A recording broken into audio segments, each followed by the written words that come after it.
I think the tragedy of Fukushima and the tragedy we are seeing of Indian farmer suicides are all part of a vulnerability created through greed.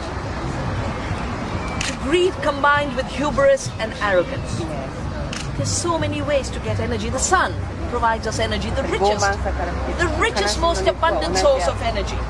Every leaf has capacity to take the sun's energy through photosynthesis and give us limitless biological matter with which we can do so much.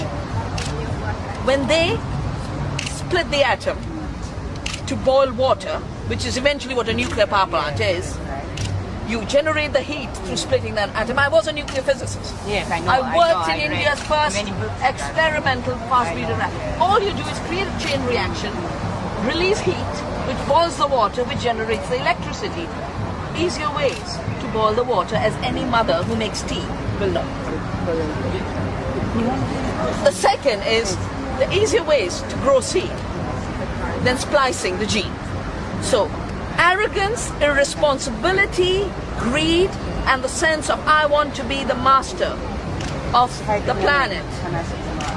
It comes from creating hazardous technologies and owning the benefits and leaving the hazards for the planet and people to bear. This unequal relationship of the costs are yours, the profits are ours, can't be. It can't be. So we have to fight together. You have to fight Indian, together. NGO and Japanese, because the government level in India and Japan also is still supporting. Well, I think Rio Plus 20 marks a watershed. Yeah, that's right. It marks a watershed for the planet and movements.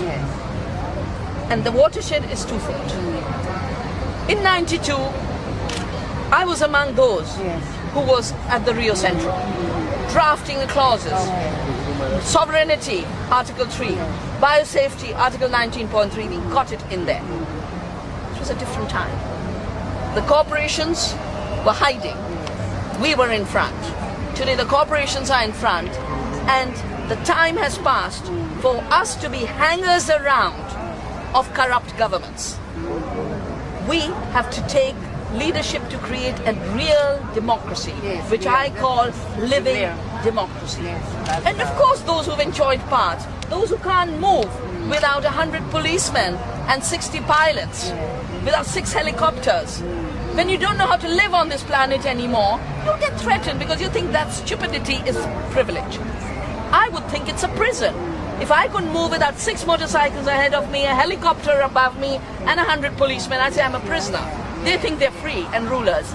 We need to redefine freedom. But what do you think of the fight against Japanese government? The Japanese government started before U plus 20 to remove the nuclear power plant. I think there are 2 things that we need to do. Organize horizontally, so that we are stronger. Horizontally, that's how life works. Below these trees, under the ground, are miles and miles of a fungi called mycorrhizae. You can't see it with your eyes. You see it under the microscope. What does the fungi do? Go a mile away and pick up nutrients. That's what we have to do. Be like the mycorrhizae, helping each other, providing nutrition to each other, providing life to each other. And the second thing we have to do, move our minds. I learned from Gandhi, if mentally and in your heart you withdraw support to an unjust system, the unjust system has to collapse because it needs our consent to carry on. We've got to withdraw consent and put our consent to a better world, a world based on Earth's democracy, so that all of life can flourish and all people can be free.